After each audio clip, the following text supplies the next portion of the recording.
Hay un sonido que no se parece a ningún otro, parece más una turbina que un motor de coche. Un zumbido suave y continuo que sube de revoluciones sin pausa, como si nunca quisiera detenerse. Quien lo ha escuchado una vez no lo olvida. Ese sonido venía de un coche japonés que durante 24 años desafió todo lo que la industria del automóvil daba por sentado. Un coche que ganó carreras con un motor que nadie más quería usar, que fue elegido como uno de los mejores deportivos del mundo en una época en la que Japón estaba demostrando de lo que era capaz. Y en 2002 desapareció. Seguía siendo admirado, seguía teniendo miles de seguidores, pero el mundo ya no era el mismo, y Mazda decidió cerrar el capítulo, aunque a día de hoy muchos aficionados siguen pensando que fue un error. Hoy vas a descubrir la historia completa del Mazda RX-7. Entenderás por qué un motor diferente a cualquier otro fue, al mismo tiempo, su mayor virtud y su mayor condena. Y descubrirás que la explicación oficial de su desaparición solo cuenta una parte de la historia. Como casi siempre en la industria del automóvil, la explicación oficial y la explicación real no son exactamente la misma cosa. Bienvenidos a Auto Ledger. Para entender por qué desapareció el RX-7, primero hay que entender por qué era tan diferente. La mayoría de los coches del mundo funcionan con un motor de pistones, cilindros que suben y bajan, un sistema que lleva más de 100 años sin cambiar en lo fundamental, pero Mazda eligió otro camino.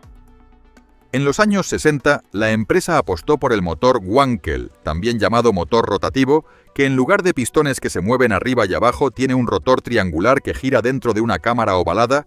El resultado es un motor sin vibraciones, increíblemente compacto y capaz de girar a revoluciones que un motor convencional no puede alcanzar. El problema es que casi nadie más creyó en él. La crisis del petróleo de 1973 lo expulsó de la mayoría de los fabricantes que lo habían probado porque consumía demasiado, contaminaba demasiado y los problemas eran más que las ventajas. Mazda siguió adelante de todas formas y en 1978 lanzó el RX-7. El famoso RX-7 no fue un coche para todo el mundo. Era pequeño, ligero y pensado exclusivamente para conducir, sin espacio para maletas grandes, con unos asientos traseros que eran una broma y con un consumo de combustible que era generoso en el peor sentido de la palabra. Pero el que lo conducía entendía inmediatamente por qué existía, porque el motor rotativo instalado detrás del eje delantero daba al coche un equilibrio casi perfecto entre el morro y la cola. La dirección respondía con una precisión que los deportivos europeos de precio mucho más alto envidiaban, y cuando el motor subía de revoluciones, ese sonido particular llenaba el habitáculo de una forma que ningún 4 cilindros convencional podía reproducir. Lo compraba el ingeniero que quería algo técnicamente fascinante, el piloto de fin de semana que buscaba el coche más ágil posible por el menor dinero, el aficionado al motor que sabía que estaba comprando algo que ningún otro fabricante del mundo ofrecía.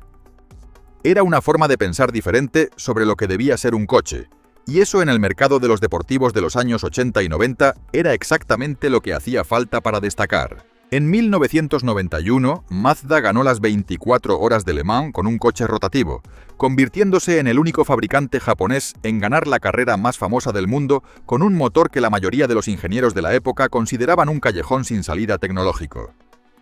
Fue una victoria que sacudió a la industria y que confirmó lo que los fans del RX-7 ya sabían. El motor rotativo, bien desarrollado, podía competir con cualquier cosa. Ese mismo año llegó la tercera generación del RX-7, conocida entre los aficionados como el FD, con un diseño orgánico y redondeado, con faros abatibles y una silueta que parecía salida de un sueño. El motor era el 13B-REW, con doble turbo secuencial, el primero exportado desde Japón con ese sistema. Car and Driver lo incluyó en su lista de los 10 mejores coches del mundo 3 años consecutivos. Road y Track lo llamó el epítome de la pureza y la emoción en el mundo de los deportivos, y era el mejor RX-7 que Mazda había fabricado nunca. Y llegó en el peor momento posible. El coche seguía siendo brillante.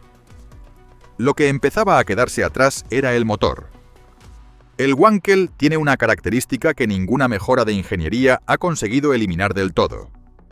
Consume más combustible que un motor de pistones equivalente y genera más emisiones de hidrocarburos sin quemar, y además quema aceite de forma deliberada para lubricar los sellos internos que mantienen el rotor en movimiento, lo cual no es un defecto sino parte de su diseño. Pero en un mundo que endurecía progresivamente las normativas de emisiones, ese diseño se convirtió en una condena, y a mediados de los años 90, las normativas en Europa y Estados Unidos apretaron hasta un punto que el motor rotativo no podía cumplir sin una inversión de desarrollo que Mazda no podía justificar. En 1995, el RX-7 desapareció del mercado americano, un año después de la mayoría de los mercados europeos, y el coche más emocionante de Mazda solo podía venderse en un único país del mundo. Lo que ocurrió a partir de 1996 es una de las historias más extrañas de la industria del automóvil japonesa. En Japón, el RX-7 siguió evolucionando. Los ingenieros continuaron desarrollando el motor, aumentando la potencia en los últimos modelos. Y en 1998 llegó un rediseño que actualizó el interior y algunos detalles exteriores. El coche seguía siendo extraordinario, pero fuera de Japón no existía. Y ahí estaba el problema que Mazda no quería reconocer públicamente. El RX-7 nunca había sido un gran éxito comercial, y la tercera generación, considerada la mejor de todas, produjo apenas 68.000 unidades en toda su vida.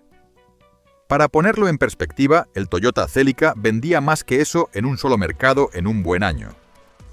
Para salvar el RX-7 en los mercados internacionales, Mazda habría necesitado desarrollar una versión del motor capaz de cumplir las normativas de emisiones sin perder el carácter que lo hacía especial, lo cual era posible técnicamente, pero el coste de ese desarrollo aplicado a un coche que nunca había vendido en grandes números hacía que los números no salieran. Y entonces Mazda tomó la decisión que sorprendió a muchos.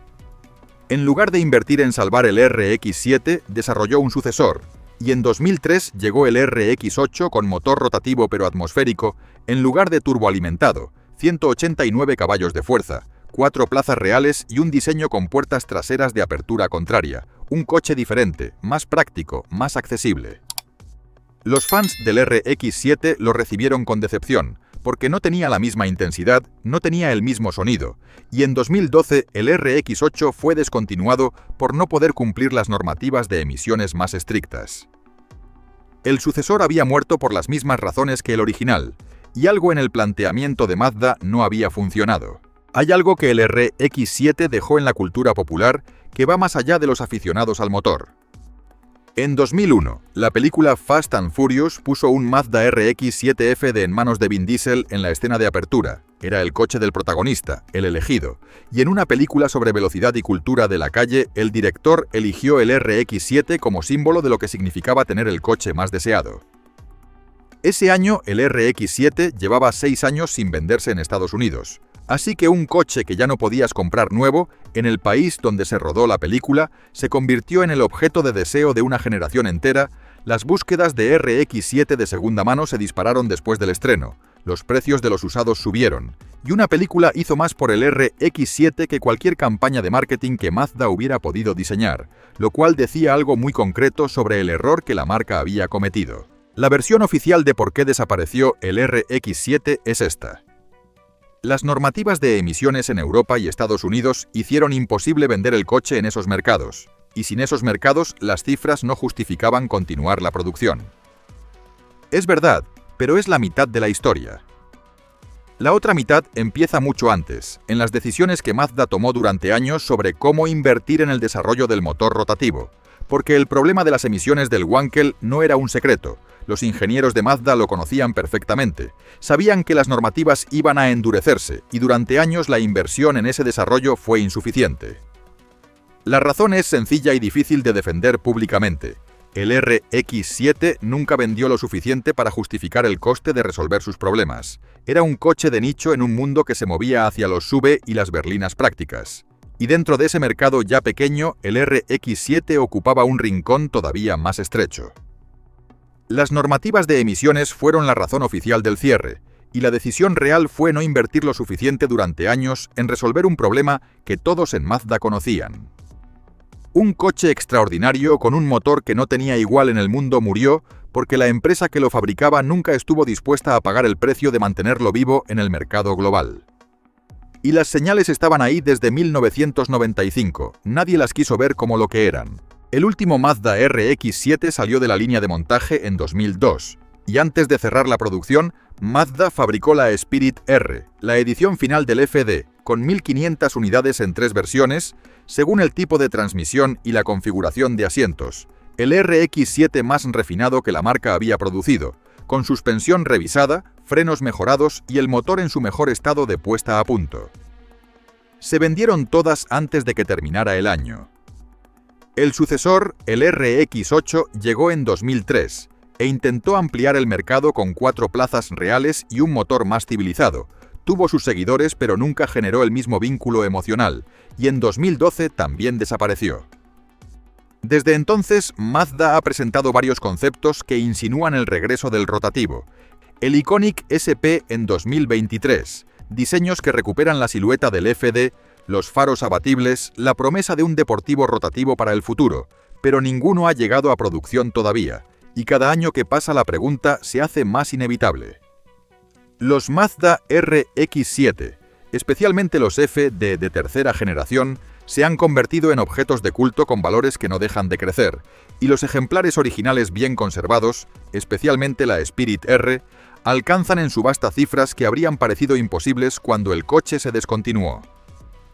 El mercado de segunda mano del RX-7 no se comporta como el de un coche usado, se comporta como el de una pieza de colección, y la comunidad de propietarios sigue siendo extraordinariamente activa, con talleres especializados en motores rotativos que mantienen vivos coches que llevan más de 20 años en la carretera. Mazda creó algo que no pudo mantener. Y el mercado, décadas después, le está cobrando exactamente lo que costó esa decisión. Mazda lleva más de 20 años prometiendo el regreso del motor rotativo en un deportivo de verdad. Cada concepto genera expectación, cada anuncio levanta esperanzas, y cada vez el coche de producción no termina de llegar.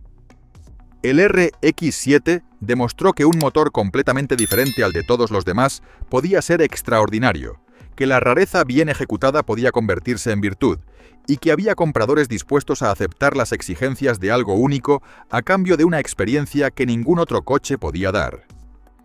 Mazda lo sabía, y aún así cuando llegó el momento de defender eso, eligió no hacerlo. A veces las empresas dejan morir lo mejor que tienen porque los números no cuadran, y a veces, 20 años después, siguen intentando recuperar lo que dejaron ir. Si te ha parecido interesante, te dejo otro vídeo en pantalla que seguro te va a gustar.